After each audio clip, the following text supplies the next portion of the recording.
Welcome back, everyone. We're here with another Q&A. It's Friday morning for some people, but not others. Anything that I say is definitely not meant to bypass your medical doctor and give you any type of cures. So just check with your doctor before you implement any of the things that we're going to talk about.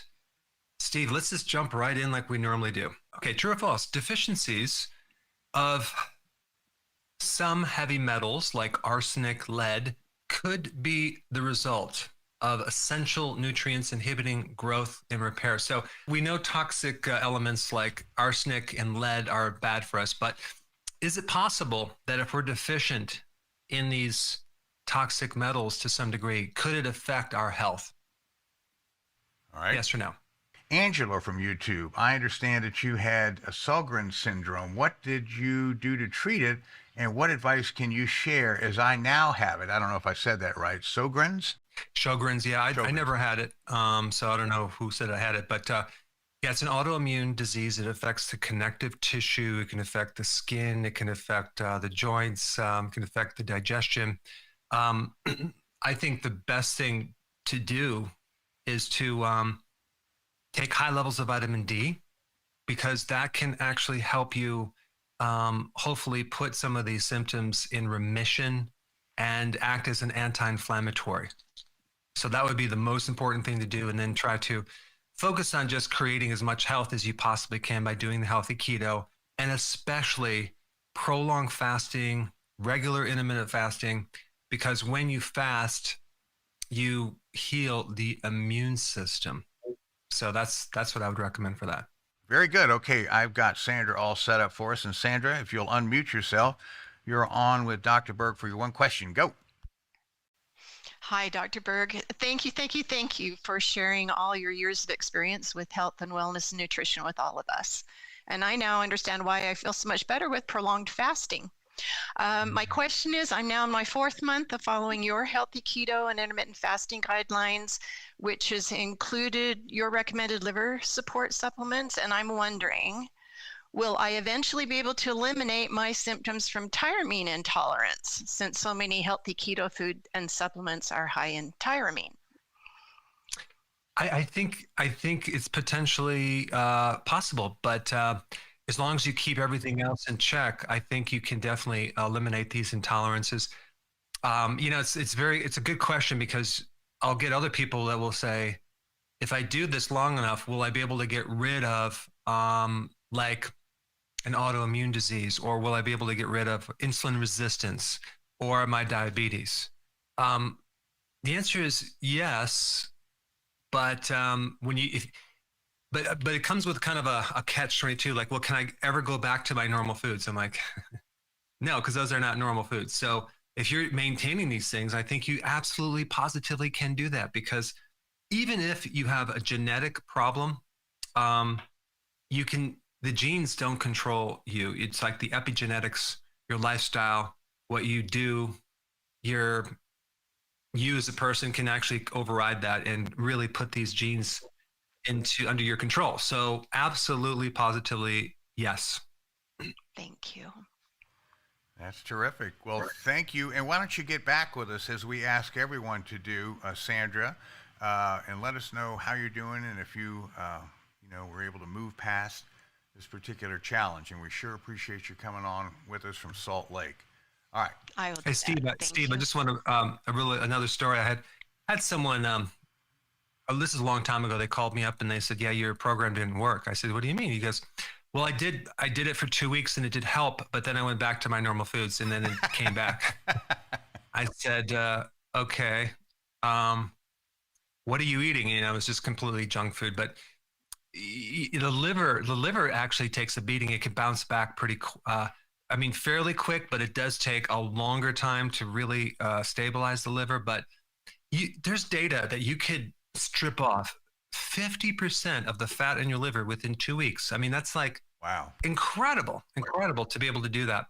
And so I've seen some incredible things. The body has this incredible ability to bounce back and heal itself if put in the right condition. Yeah, well, I tell you, I always chime in And the biggest factor that I've found in following these guidelines, no cures involved, is my emotional state. I really Mm. suffer when I eat sugar and carbs and all that. I mean, and it takes about 2 or 3 days if I get off healthy eating for me to really realize I don't know why. Why am I so depressed? Why am I so Mm. down? And it just seems like it sneaks up on me, and I realize, well, and so that's been a good rod, so to speak, to keep me on check more than weight or Mm.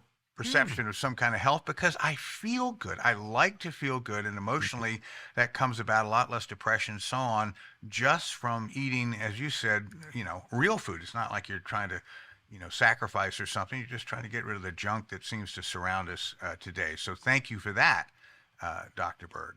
Yeah, I think so. For some reason, you just don't like feeling depressed. Is that what you're trying to tell me? I don't like it. Some people, I think they really love it, but for me, not for me. Okay. All right. So we had our first quiz question, which you kind of regurgitated in a different way, but we're trusting that the audience understood what you said. And here's the following answers from them. 80% of the respondents say it's true, and 20% say it's false. This is a very interesting thing because this is something very new for me as an understanding. Because in my mind, I thought all toxic metals were just toxic, but apparently they have the potential, at least in animal studies, they can act as an essential nutrient. And if you deplete them of 100% of it, you start having problems in reproduction and growth. So this kind of leads me to believe that all these things in the earth, all these minerals, the trace minerals, probably we need all of them to some degree. And because if you look at, there's only so many essential minerals or trace minerals or vitamins, but other ones are not essential because we really haven't found the evidence, but that doesn't mean it's not essential. They just haven't found it yet. But so I think we do need everything as a package. But just the key with the toxic metals is or poisons is it's the dose. That's the dose. So you want to keep it low. Becca from YouTube, I think she's got a good question. Should I be taking your gallbladder formula if I already have gallstones? Well, bile salts, which is in the gallbladder formula, has been known to help break down gallstones. So that would be a smart thing to do, because what is a gallstone? It's a super concentrated, usually cholesterol stone. Well, how did it develop? What condition? It develops from a person not having enough bile, but yet having too much concentrated cholesterol. So what do we do? Do we just cut out the cholesterol, or do we just increase the bile? Well, I like number two. That seems to be smarter. So here's poor Sandy from Facebook. How can I get rid of bloating? I don't eat as much as I should because of the bloating. My doctors gave me meds for gas and bloating, but they're not working. Help. Hmm. Yeah, I'll release that video that I did on bloating. Apparently, I didn't release it yet because this is the video that you need to watch. The most important thing to realize about bloating, it's not about adding something to the diet or a remedy or anything. You want to subtract something. You want to get rid of something. It's usually related to food. Okay, it's related to food, and at the very top of the list, what creates the bloating is the gas from the microbes. The microbes are fermenting something, and they usually ferment these things called carbohydrates. And what happens is that if you can eliminate right now, not just what you might think is carbohydrates, but also the fiber, which is a carbohydrate, that would be a good thing, and start cutting down fiber. And that includes all these newfangled functional fibers that are in the keto treats, especially like the inulin and the gargum and all these different fibers that they come out with. So I would just corn soluble fiber, tapioca fiber, just like get rid of all those and go low on the vegetables right now too. And of course, I'm assuming you're not doing grains or fruit because that's the worst, or beans, but just eliminate the grains. and start cutting down vegetables. Maybe you want to cook them or have some just fermented a small amount. And that gas should go away versus trying to add a remedy. I would do that secondarily because it's usually you're eating something that's fermenting in the wrong place, like in your small intestine. But I will release this video, which I think will explain everything. I'll try to do that tomorrow. David from Facebook, is there a relationship between diet sodas and elevated glucose levels? Good question. Yes and no. There's kind of a mixed study on that. I think they do indirectly, because they do affect the microbiome. So these artificial sweeteners affect the microbiome. If you affect the microbiome, that can create insulin resistance. It can create problems in many different issues with blood sugars and insulin problems. So the answer would be yes. Ben from Facebook, what are the best sources of natural potassium? Our bodies need at least 4,700 milligrams. 4,700. That's a lot. That's more quantity than any other nutrient that you would need. It's just like our bodies need a lot of potassium. So what has a lot of potassium? The leafy greens, avocados, vegetables, things like that. There is potassium in fish and meats as well, but not as much. There is potassium in fruit, but it comes with a lot of the sugar. So the best source would be consuming. I like to get it from salad. And so I'll do about 7 to 10 cups of salad every single day. Might seem like a lot, but it's not too bad. If you have more of a dense vegetable, you can do maybe 4 to 5 cups a day. It's not that hard. That's where you get your potassium. The best sources. The banana is just loaded way too much fructose, which is going to act just like alcohol in your liver. So we don't want to do that. So I think that's what you're missing. And then that should handle the void of potassium.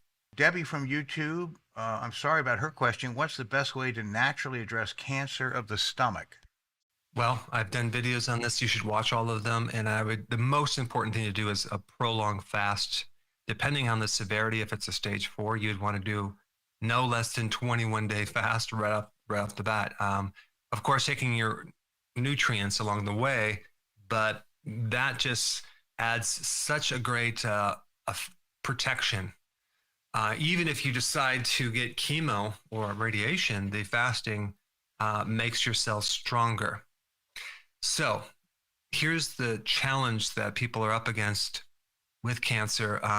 You don't want to end up in the boat like this person is. You want to do everything you can to avoid or prevent cancer. So, but unfortunately, sometimes we don't do that, and all of a sudden we end up with it. So now we're in a situation. If you go the medical route, it does get rid of cancer, but there's always a very small amount of cancer cells that survive, and they become stronger. And the recurrence, there's a high probability of it recurring. And so now we have to deal with that.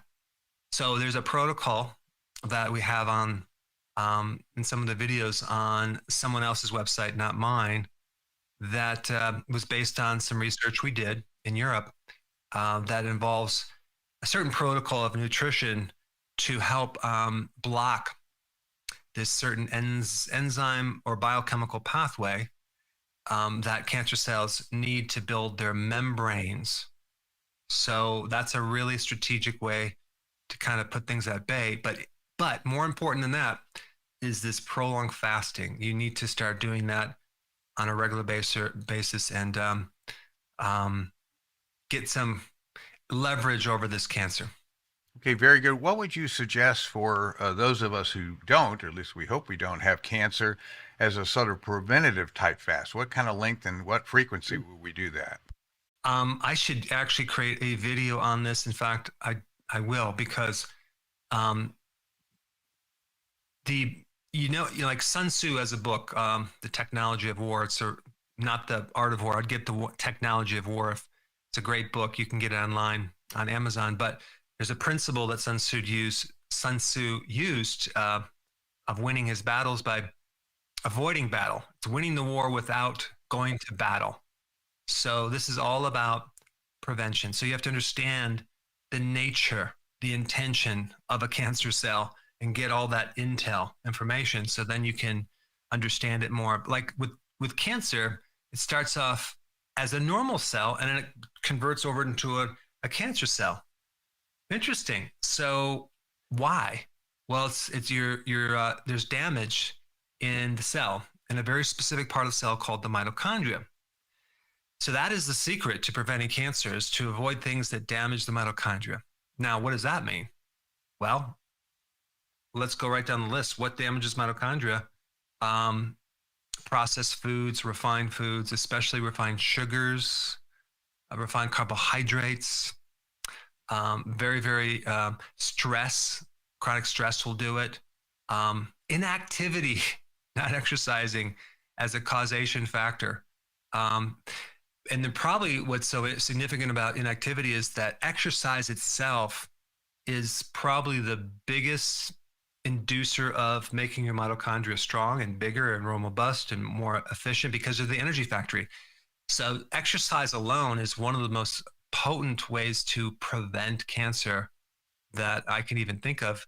And then if you also do intermittent fasting, where your cell goes into autophagy and starts not just the regular cells, but the mitochondria does a little autophagy. It's called mitophagy. And it actually, these damaged mitochondria get absorbed and into the body, and then they get rebuilt. So the damaged ones get fixed and the ones that are too damaged get replaced. I mean, talk about the ultimate preventative for cancers is the fasting.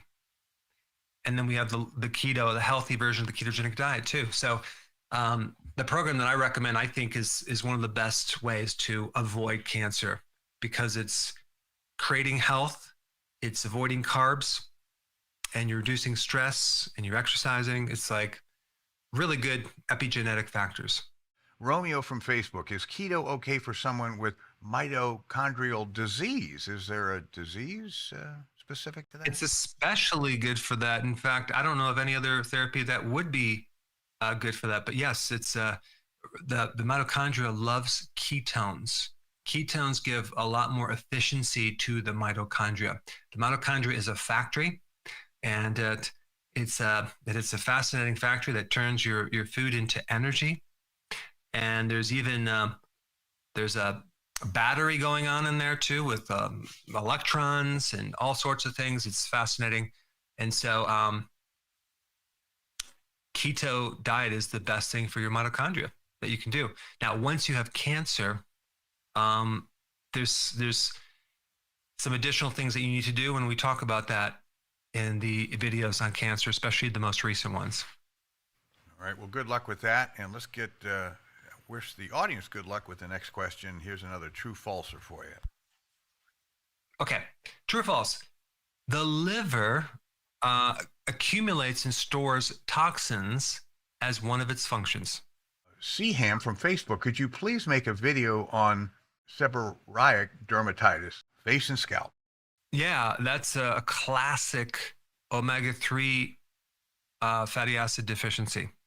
So you need fish oils. I wouldn't do fish oils. I would do cod liver oil.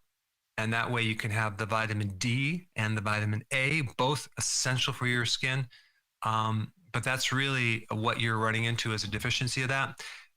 It's either that you don't have enough of it in your diet, or you have too much of the competitor, which is omega-6 fatty acids, which are in the corn oil, the canola oil, the soy oil, the cottonseed oil, those type of hidden things in our food supply, as well as,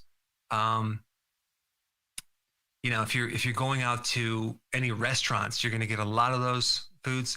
And unfortunately, a lot of the meats, especially chicken, are fed these grains with a lot of omega-6. So you're not getting the ratios unless you're doing the pasture-raised eggs or the chickens that are from the farm that they don't only eat grains.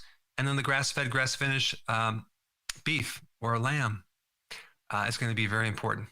All right, very good. Jotaro from YouTube. My urine is brown. I have normal CPK levels, although they get higher after exercise, and my creatine levels are normal. What's going on? Sounds like you need a deeper test to figure out what's going on. I will be doing a video on this. There's a completely, I think, brand new um, field of evaluation that I'm very interested in. I'm studying it right now, hardcore, and it's called metabolomics, and it's the study of metabolites. What's that? It's like the end product of a lot of the proteins in the body. You're looking at biomarkers that give you clues on the biochemistry of your body. So if you were to get a test, metabolomic test, you're checking like maybe the urine or your blood. And instead of just looking at the usual stuff, you're looking at a lot more data involved in the biochemical pathways. There's motion involved in these pathways. And it's just a matter of understanding these end products in this pathway to see what's blocked, or see what's moving too much, or whatever, or what's toxic. And then from there, you can really figure out what's going on. Unfortunately, medicine is the opposite of that. They just basically they diagnose and treat. You know, we didn't find anything. Here's these medications. A close person around me is on 14 different drugs, and very young, and they can't figure it out, so they keep giving more drugs. I'm like, wow, talk about not understanding the biochemistry and really figuring out why in the first place. And a very kind of like the diet is not important. Let's just kind of ignore that. Completely crazy. So stay tuned for more information about this, because yes, the DNA testing is important, but this metabolomic testing is, I think, of the wave of the future for medicine, and finding someone that really can understand and interpret it, that's good, is going to be really good. So of course they have to overcome some of the drug companies, but at the very least, you can be aware of what this test is and find a really good, competent doctor that can do the evaluation and help you and your family. All right, very good. Let's see. Our second question, true, false, asked, the liver accumulates and stores toxins as one of its functions. And the audience said, at least 95% of them, that it's true, and the other 5% are holding out for a false. False, Steve. It's completely false. The liver does not store or accumulate toxins. And this is good that this is coming up, because it's really important to understand that the liver, fat cells accumulate toxins, but not the liver cells. The liver cells detoxify. They remove poisons, but they don't hold toxins. There are detoxification mechanisms going on in the liver that just turns toxins into poisons, but they don't accumulate them. That's interesting. So they get rid of them, and so they take a fat soluble toxin and turn it into a water soluble toxin, and then it goes right out through the bile ducts, out into the small intestine, and out through your stool. So some of it goes out through the kidney too. But I think that's important to know. All right. So Elena from YouTube, why am I still getting hot flashes at 69 years of age? Ah, man, I'm sorry to hear that. That must really be terrible. But there are some things that hopefully you can try. I would take vitamin E in the form of tocotrienols. I would take that before bed. I would also, if that doesn't work, I would try sea kelp to get some extra iodine. If that didn't help, number 3, I would use what's called whole desiccated adrenal support to support the adrenals, to hopefully help bolster that backup organ, the adrenals. So then that whole pathway can actually be more complete, from your pituitary to your hypothalamus down to the ovaries, which are kind of gone into retirement. So you have this backup adrenal that's kind of doing all the work right now. I will say this, Steve, there's especially for women and even men as they get older, um, one thing that's very important for hormones to make sure they have enough hormones, and their sex hormones, um, is all of these hormones are made from cholesterol. So anything that blocks cholesterol, anything that inhibits it, or if you're going on a low cholesterol diet, you may find a worsening of your body, especially the endocrine system, if you're going low cholesterol. That's one thing. The other precursor to a lot of these hormones is DHEA. You don't need, if you're a female, you don't need a lot, just a little bit, but that can really act as a nice fulfillment of your hormones. So you can have this more raw material for your hormones to exist in, and men can have more too. If you have too much, it can make too much testosterone, but women actually need a certain amount of testosterone to be healthy. So you don't want to bring it down to zero. And so what's interesting about testosterone and estrogen is all of the estrogen that both men and women have actually come from testosterone, which is interesting. So it converts into that. So anyway, there's a lot to it, but that should give you some basic things. Good. Well, good luck with that. Hot flashes at 69 is awful. Let's go back to the green room. This time we have Jerry coming to us from Toledo, Ohio. And if you're unmuted, Jerry, go ahead with your question, please. Hi, Dr. Berg. First off, big fan, love your show. My background is nutrition and exercise. I'm a retired school teacher and coach, and I just love your show. I have one of my best friends is a practitioner, and he says that within the first 15 minutes to 30 minutes of waking up, you should have either protein or fat. Otherwise, your liver will release sugar, and then in turn will boost your blood sugar. And because I personally feel better when I do intermittent fasting, but he says that when you do that, your body is spiking your blood sugar, and then for the rest of the day, your blood sugar is going to be basically like a super ball going up and down if you don't eat first thing in the morning. I would love to talk to him and to see his reasoning behind that, because what he's talking about is something called gluconeogenesis. The liver makes sugar, right? The liver makes sugar, and you usually see this with diabetics in a significant way. Their liver is pumping out all this sugar because they have insulin resistance. What we're trying to do is we're trying to fix insulin resistance. If you wake up in the morning and you have high sugar and you didn't eat any sugar, that means you have insulin resistance, and that's called the dawn phenomena, and that's a lot of gluconeogenesis. And the way to solve that is to fix insulin resistance, which you do by fasting. So you have a couple of things that happen in the morning. If you don't eat, your body's going to then keep tapping into the reserves of fat for fuel. Once you're converted, I think what he's missing, the data he's missing, is that what you're doing is you're converting your body over the ketones as fuel, and that takes it some time. But you're running off ketones. You're no longer running on glucose, so you don't have to worry about that next meal getting your fuel, because you converted over the fat fuel. So and all the fuel that your body needs, including glucose, can be made from your own body's tapping into fat. And so if you actually do eat a breakfast or eat protein or fat in the morning, what's going to happen now, especially if you eat that protein, you're going to spike your insulin, okay? And then that's going to lower the blood sugar.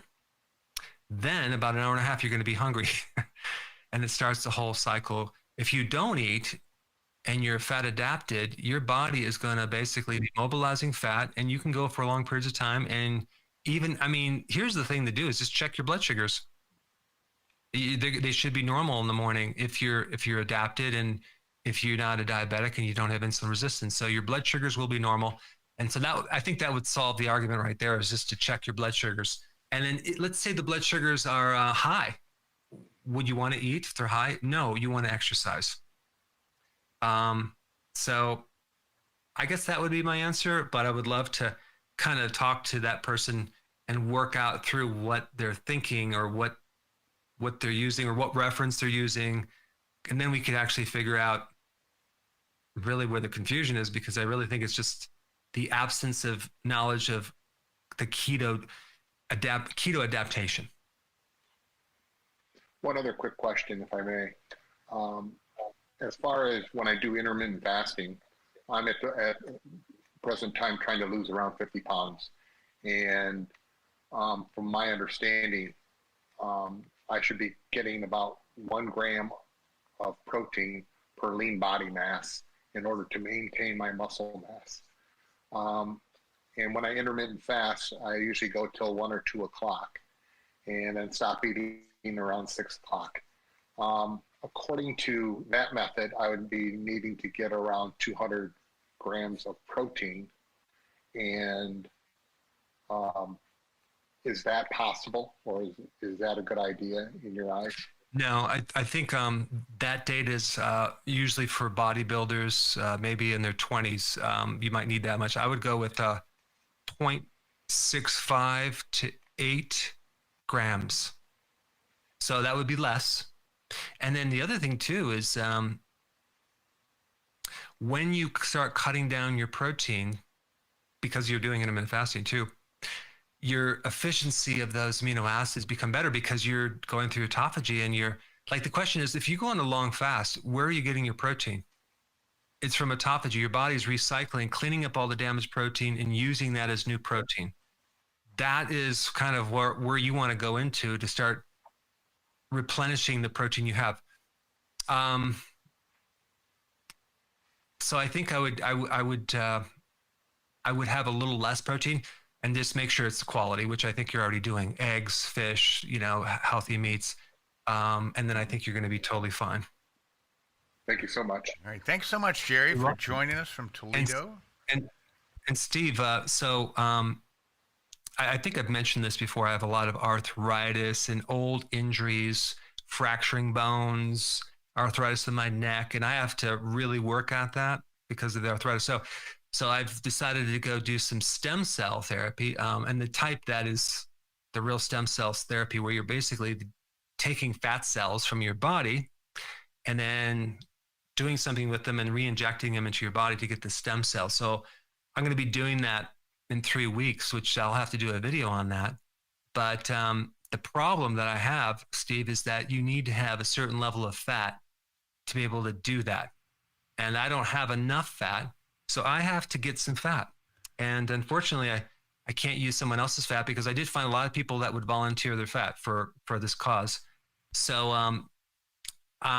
I'm doing the exact opposite that I'm telling the people to. I'm having snacks between meals, doing apples to try to gain enough fat in 3 weeks to be able to have enough fat to do this, which it's really wild to reverse this flow, because I don't feel good. I don't feel good doing this.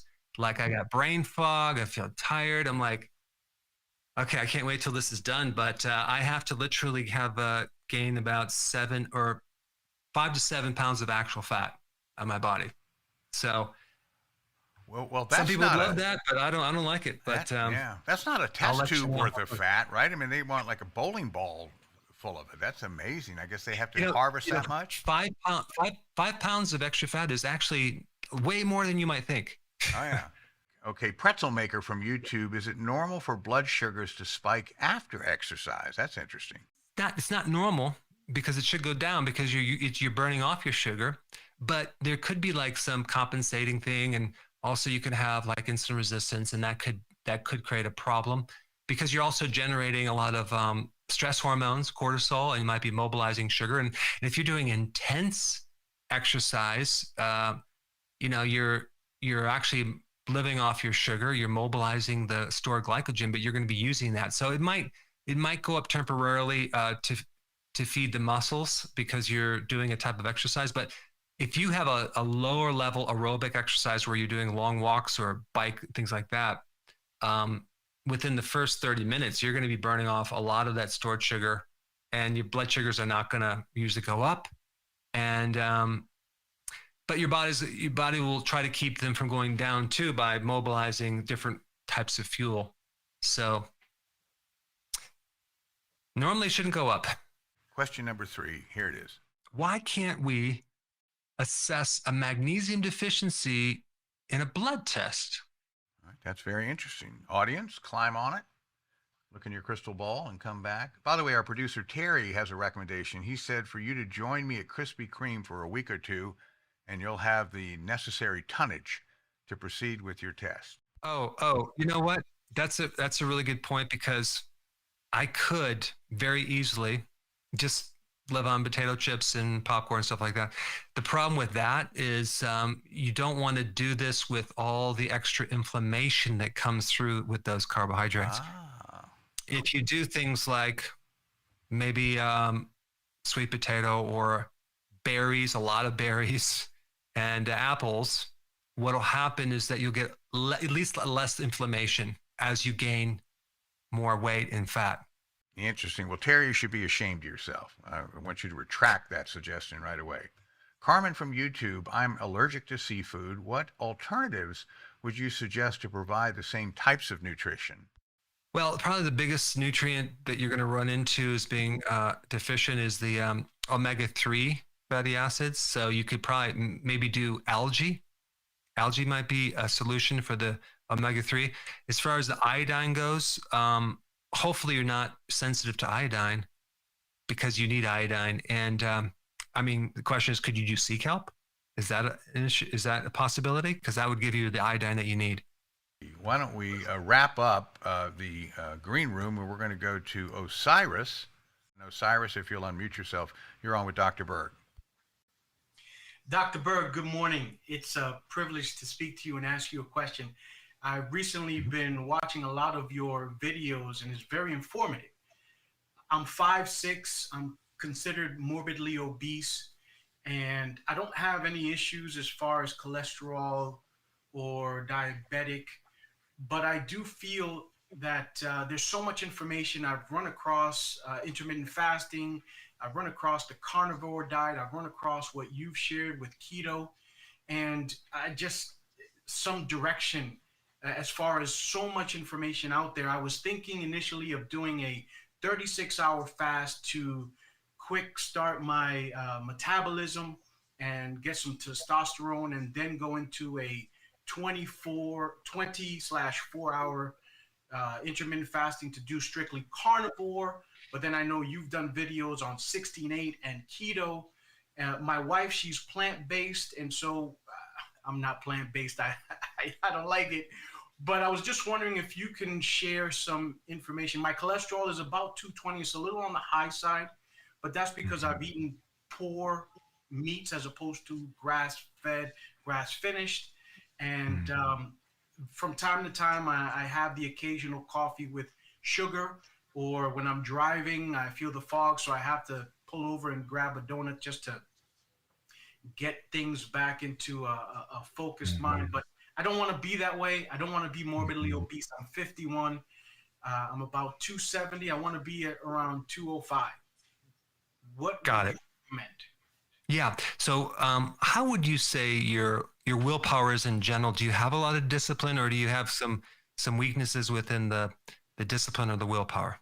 I would say, if I'm being honest with myself, when I'm focused and I'm targeted on a goal, I can reach it. Because I'm where I'm at, I can't honestly say, oh yeah, I'm focused and I have willpower, because I've gotten so big, right? There's one thing to say it, and then another thing to actually see it, the fruit of it. Again, by the grace of God, I don't have any major diseases or illnesses, but I can improve on the willpower for sure. Okay, great. So so when you enter into this ketosis, there's a couple ways of going about it. You can just do one or the other if you wanted. If you want to go low carb, or you can do fasting. Like Steve, for example, does more of the fasting in the keto. If you combine both of them, you'll get there faster. So I think the best way to do this is step 1, cut out snacks. Step 2, cut out your breakfast. and then also start preparing your food. So in your house, there's not a lot of these little snack foods or refined carbs that you could go to. It'd make it difficult to go get them. To make it easier on yourself, just kind of make sure you replace a lot of the foods in your fridge and stuff, so you don't have all these temptations. And so that'll make it a little bit easier.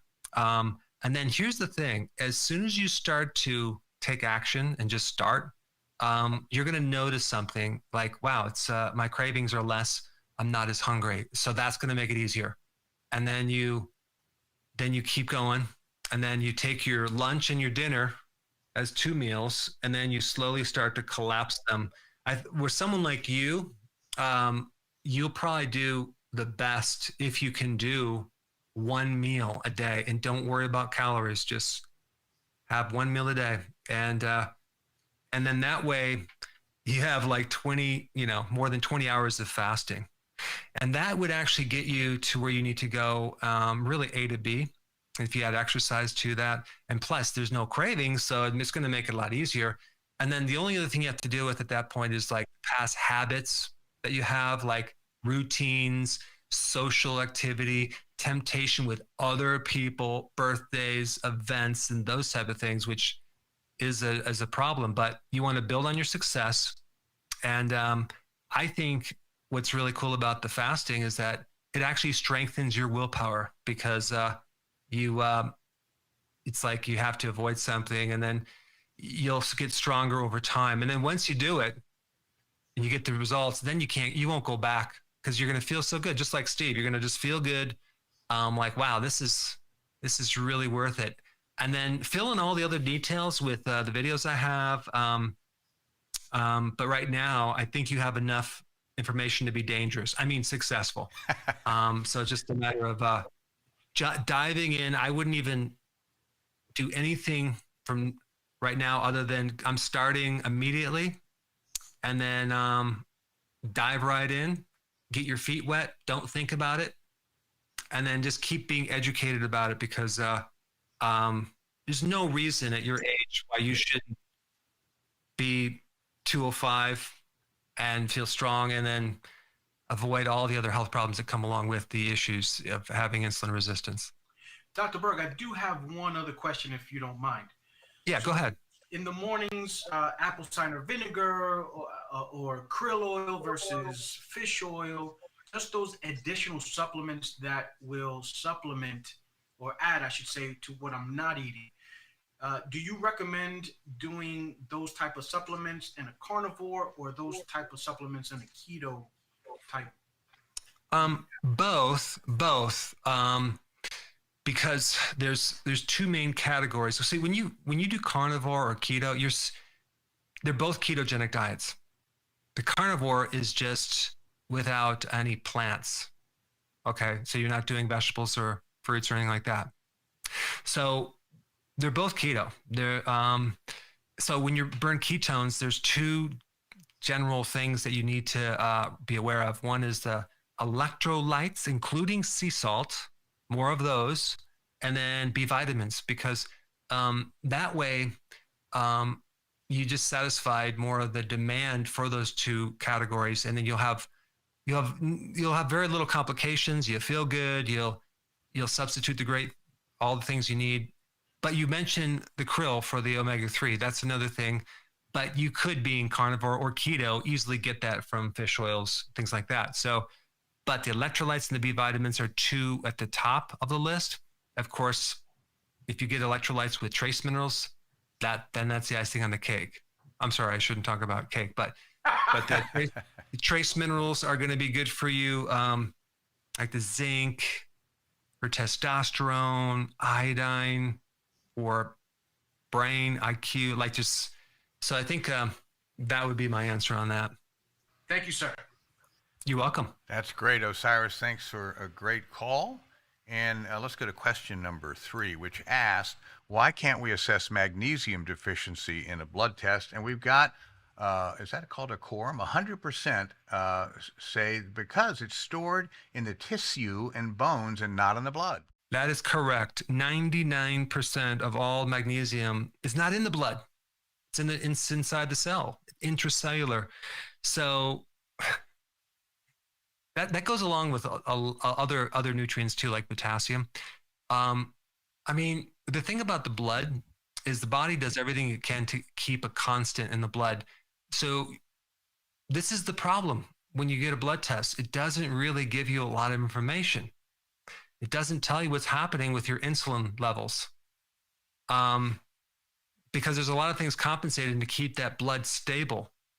So there's other testing, like I said, that metabolomic testing that looks deeper into the cells within the blood and other tissues to really figure this out. But I want to do more videos on this because, boy, if I had that in practice, oh my goodness, it would be a game changer. This new technology of being able to test people in a more dynamic way and really figure things out, because it's all about just getting more knowledge about or information about someone's problem. And that's really what we need more of, to get all the information so we can solve the mystery. Okay, true or false? There is strong evidence that depression is a serotonin deficiency in the brain. Climb on that, folks. Becky from YouTube, should menopausal women do OMAD? I need to lose 60 pounds. Absolutely, yes, they should do OMAD. And that would give you good 23 hours of fasting, which is going to be awesome to be able to, start finally tapping into your fat, so you can actually run on your fat, use the fat up to the point where you can really hit your goal. I think that would be smart. All right, very good. Mary from Facebook, can DIM help with night sweats for someone who is menopausal and under a great deal of stress? Yes. DIM is a concentrated cruciferous compound. These plant-based estrogens that like cruciferous, for example, they're phytoestrogens, and people don't understand, like, what does that mean? It means they have the ability to act like estrogen, but help balance estrogen, so you don't have the dangerous one, you have the protective one. So that you don't have to worry about getting more estrogen by taking these compounds, because that's not how they work. I mean, just take a look at the strength of them. I mean, it's like 10,000 to 100,000 times less strong on the receptors for estrogen. So you're talking about real subtle changes, but potent changes to help balance estrogen within the receptors, to balance out the good and bad, to lower the risk of things like breast cancer and estrogen dominance and fibroids and ovarian cyst and fibrocystic breast disease, things like that. There is a strong evidence that depression is a serotonin deficiency in the brain, and they can't make up their mind. 50% say yay, 50% say nay. There is zero actual evidence that there is a serotonin deficiency in your brain. Serotonin is a neurotransmitter. And there's a drug, antipsychotic, called selective serotonin reuptake inhibitors. And basically what they do is they block the receptor for serotonin, so then your serotonin level goes up. There is no evidence that will improve depression, but it can create an emotion numbing effect, numbing your emotions and also numbing other things too. There's a severe side effect of black box warning label suicide. There's other things like numbing of your genitalia, erectile dysfunction, which can last for a long time, even if you stop the medication. So it's a really crazy thing, because this theory that you have a chemical imbalance in the brain has not proven out to be true at all. Yet they've sold billions and billions and billions of these drugs. And unfortunately, someone goes in there thinking there's a lot of research behind this, but there's not. There's not any research that shows that in fact, there is some research that shows that too much serotonin causes depression. So anyway, I'm gonna release a video on that, and it's since if I'm not mistaken, think at least 15 to 20% of the population is on a psych drug. They should know more about this information. They should know the research, and they should also be given alternatives like vitamin D. Vitamin D. Think about it in the winter. People get depressed. Why? Because of the lack of vitamin D. But there's other things too. But stay tuned for that video. Teresa from YouTube, I love spirulina. Please share with us your thoughts on the benefits of spirulina. NASA studied spirulina for their astronauts in space because it literally is one of the nutrient-dense foods out there, and just have to find a way to consume it. But it has protein, it has all the vitamins, it has the minerals. It's very, very interesting. It has B12. And so if you're a vegan, you should be doing spirulina on a regular basis. It's chlorophyll. It has phytonutrients. So it's a really good product, and you can get it in a shake as a vegetable or a salad substitute. So I have some information on my website on that. But for those people that don't like salads, you can drink your salad. Spirulina is just a good source of that. Lily from YouTube, I am fasting and wondering how much wheatgrass powder can I have without breaking my fast or disrupting autophagy? Would the guidelines be the same for chlorella? Did I say that right? They're both similar. One's algae, one's from a wheatgrass, but realize there's under 1 calorie. One calorie per serving. So you're not going to have to worry about your blood sugars. You're not going to have to worry about autophagy, because it's so, this whole breaking of ketosis has to do with calories, how many calories. It's not, and it's just insignificant. So I wouldn't worry about supplements unless you start adding in these protein supplements, protein powders, the whey protein powders, that type of thing. Well, thank you so much for your attention, your questions. Stay tuned for more interesting videos this next week. Have a wonderful weekend. I'll see you next week.